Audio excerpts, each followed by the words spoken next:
Is there a problem in Wichita? It's a matter of some controversy, so I'd like to take you through a few recent episodes in Wichita political and governmental history and let you decide for yourself.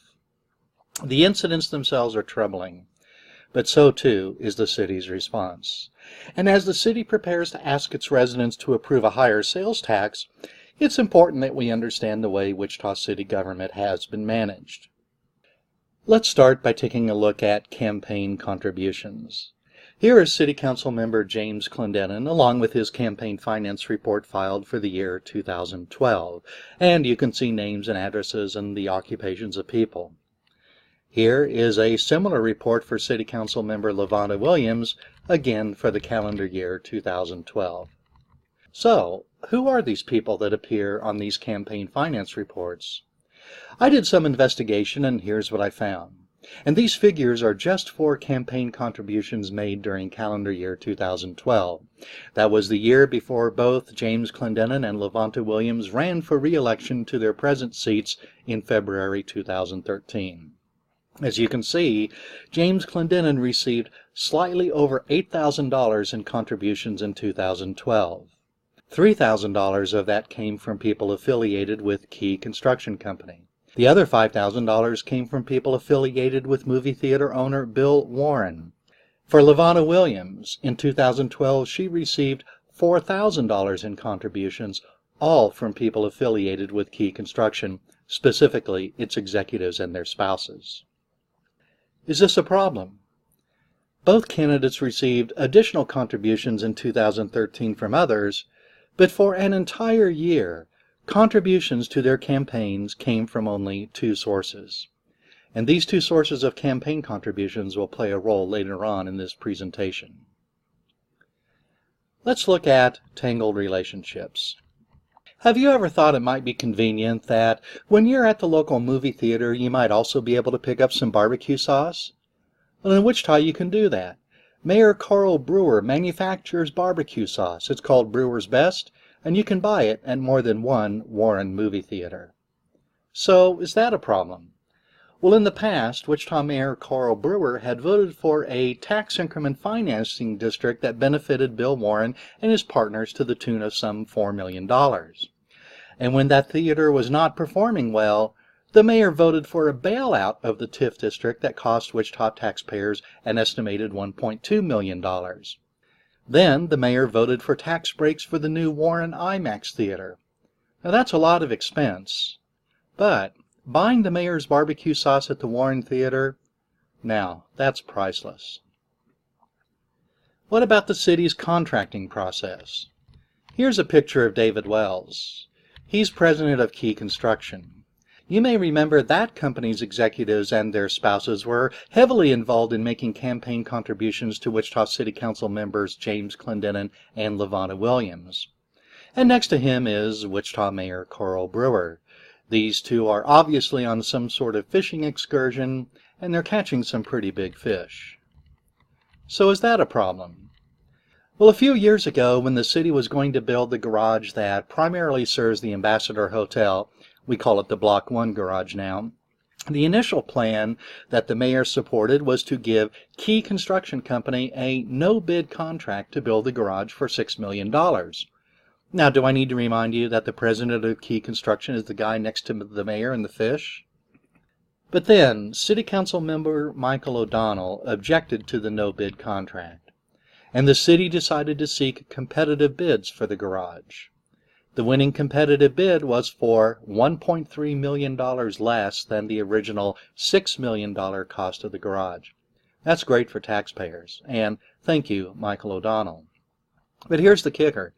The winner of that contract was Key Construction. You know, the company whose president goes on fishing excursions with the mayor.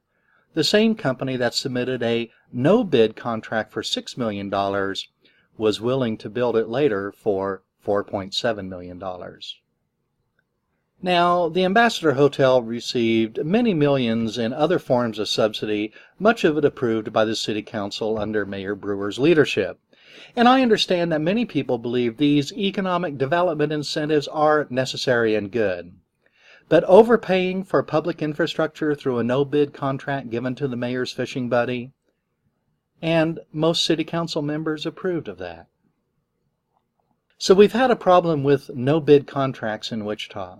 Since then, the city manager asked for and implemented some complex policies intended to reduce the problem. We'll have to see how well it works. But speaking of entangled relationships, in July 2012, when the outdoor retailer Cabela's was planning to build a store in Wichita, Mayor Brewer wrote a letter to Cabela's recommending Key Construction Company as the company that should be hired to build their store. Key Construction was the only company that the mayor wrote a letter of recommendation for. Then, later that month, this is July 2012, there was a dispute over the contract to build the new terminal at the Wichita Airport. Key Construction was one of two companies involved, and Key Construction's contract was more expensive than the other. The Wichita City Council was asked to rule on this matter as to which company, Key Construction or another, should receive the contract to build the airport. Now, even the Wichita Eagle editorial board noticed that appearance matters, and the Eagle editorial board noted that, unlike other cities and states, Wichita and Kansas lack pay-to-play rules. Would it surprise you to learn that the City Council decided that Key Construction Company should be awarded the contract to build the airport terminal?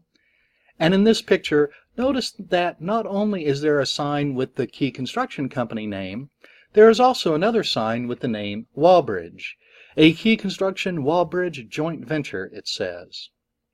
Well, shortly after that, we learned something that I thought was quite shocking.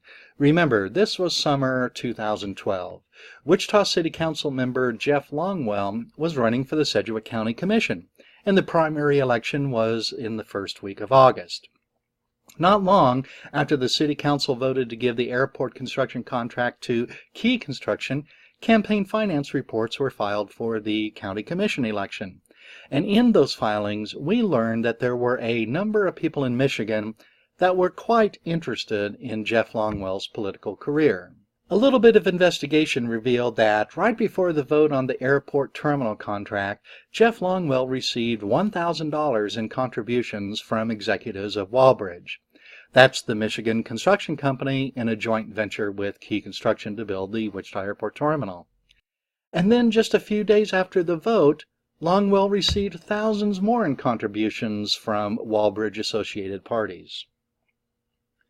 Now, when the Wichita Eagle asked Jeff Longwell about these contributions, he said, "Well, we often get contributions from a wide variety of sources, including out-of-town people." But I looked at 10 of the most recent campaign finance reports filed by Jeff Longwell at that time, and I found only 3 out-of-state contributions totaling $1,500.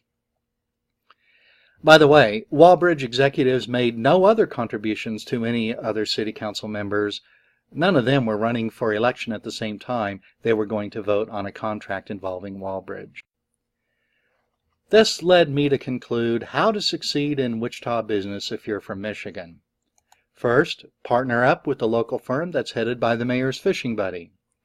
Then, make contributions to the campaign of the only city council member who is running for office at the time. Then, have these guys judge your airport terminal contract appeal case. Well, not long after that, in February 2013, several speakers appeared at a Wichita City Council meeting. They mentioned votes made and actions taken by the council and the appearance of influence or linkage to campaign contributions. From his perch on the Wichita City Council bench, Jeff Longwell admonished them to take a different approach. Longwell, like most other city council members, does not believe there is a problem. What about Wichita City Manager Robert Layton? A few years ago, when a company needed Wichita City Council approval for a multi-million-dollar sales tax bond project in northeast Wichita, guess who that company selected to handle its public relations in Wichita? Well, the city manager's fiancée, now his wife. A few days later, after the Wichita Eagle publicized this, she resigned that account. Well, something else. Last summer, you may remember that the city chose between 2 competing proposals to build the apartments on the west bank of the Arkansas River between Douglas and First Streets. There was a policy in the contract guarding against conflicts of interest. No member of the city's governing body shall participate in any decisions regarding the contract, it said. So I connected a few dots. I noted that Wichita Mayor Carl Brewer is a member of the governing body that has power of approval over this project. I noted that movie theater owner Bill Warren, you may remember his name from all the campaign contributions and the failed TIF district that had to be bailed out. Well, he was one of the parties that owns the West Bank Apartments project. And Bill Warren also owns movie theaters. And Wichita Mayor Carl Brewer owns a company that manufactures barbecue sauce. And Brewer sauce is sold at Warren's theaters. And I asked at a Wichita City Council meeting, I asked, Mayor, do you sell your sauce at Warren's theaters? He replied, yes. Then no one, not any city council member, not the city manager, not the city attorney, not any city bureaucrat, thought this matter was worthy of further discussion. Oh, and by the way, another party involved with Warren on the apartment project was Key Construction. Yeah, the company headed by the mayor's fishing buddy. Can it get any worse? Well, now cronyism in Wichita has been raised to new heights. Last November, Wayne Chambers appeared before the Wichita City Council. He had just been named incoming chair of the Wichita Metro Chamber of Commerce. He is also chief executive officer of a company in Wichita called High Touch Technologies. And he wanted property and sales tax abatements to help pay for the renovation of their building in downtown Wichita. So, he hinted that his company might expand in a city other than Wichita, and the Wichita City Council granted property and sales tax exemptions. This led me to observe a new definition for chutzpah, which you usually think of as unmitigated effrontery or imprudence or gall. But now, a new definition is the spectacle of the incoming chair of a city's Chamber of Commerce threatening to move his company out of the city unless the company receives incentives. I ask you, is there a problem in Wichita? Mayor Brewer says no. In a city council meeting, he told me and another person that it's only a small group of people who make the allegations of cronyism. That's probably true, and I think that points to a problem. If the mayor thinks there's no cronyism in Wichita, and his city council members generally agree with that, I think these people are very isolated, cloistered, I would say. The mayor and council members are surrounded by people who work for them. That would be people like the city manager, the city legal staff, the economic development staff. Based upon my observations, these bureaucrats don't seem to be giving very good advice to the mayor and council. Then, of course, there are the cronies, the crony capitalists themselves. These are the people who want something from the city, like an overpriced no-bid construction contract, maybe a tax increment financing district, tax exemptions, forgivable loans, or sometimes just grants of cash. Do you think that they will be honest with the mayor and council members and advise them of the harm of cronyism? Not likely, I'd say. They profit from this mutually parasitic relationship. But when the people of Wichita are given an opportunity to vote on a specific example of an economic development incentive that many viewed as cronyism, the people voted it down. That was the case in the overturn of the ordinance in 2012 that granted special treatment to the Ambassador Hotel in downtown Wichita. Besides common decency, we do have a law in Wichita. We have a city code that says council members shall refrain from making decisions involving business associates, customers, clients, friends, and competitors. And has this law been violated? I think I've showed you multiple instances where this law has been violated, blatantly violated. Why is this law not enforced? Well, a related question is, who has standing to enforce this law?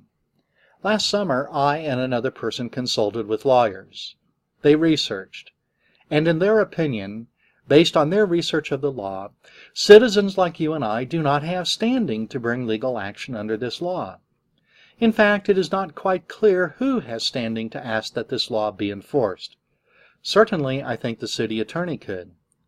But as you can see, here we have a law that says council members shall refrain from making decisions involving friends. We have a mayor. We have a man who wants a city contract. We have a couple of big fish. And the mayor votes to give the man with the fish an overpriced no-bid contract.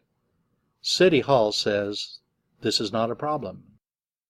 Santa Ana, California has an ordinance that says a council member shall not participate in, nor use his or her official position to influence, a decision of the city council if it is reasonably foreseeable that the decision will have a material financial effect, apart from its effect on the public generally or a significant portion thereof, on a recent major campaign contributor.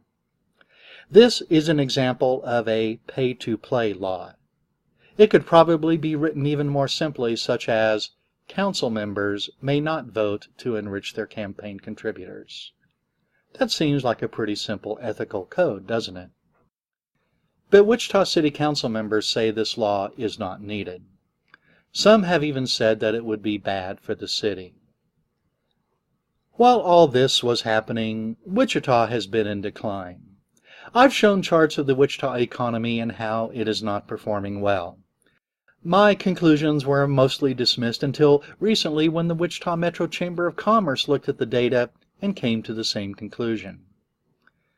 At one time, Wichita's per capita income was higher than the national average. That's not the case now, and the trend is negative for Wichita. We've also been told that Wichita's physical plant is in decline. A report this year found that the cost to bring existing deficient infrastructure up to standards is given as an additional $45 to $55 million per year over what the city already spends. It's thought that a 1 cent per dollar increase in the sales tax will bring in about $80 million per year. So the spending that we need to bring existing deficient infrastructure up to standards would consume over half that. It would be one thing if the mayor, city council, and city hall bureaucrats recognize that reform is needed. But by and large, they are mostly pleased with their leadership. They believe that their stewardship has earned your trust, and that you should give them millions more each year to spend on your behalf.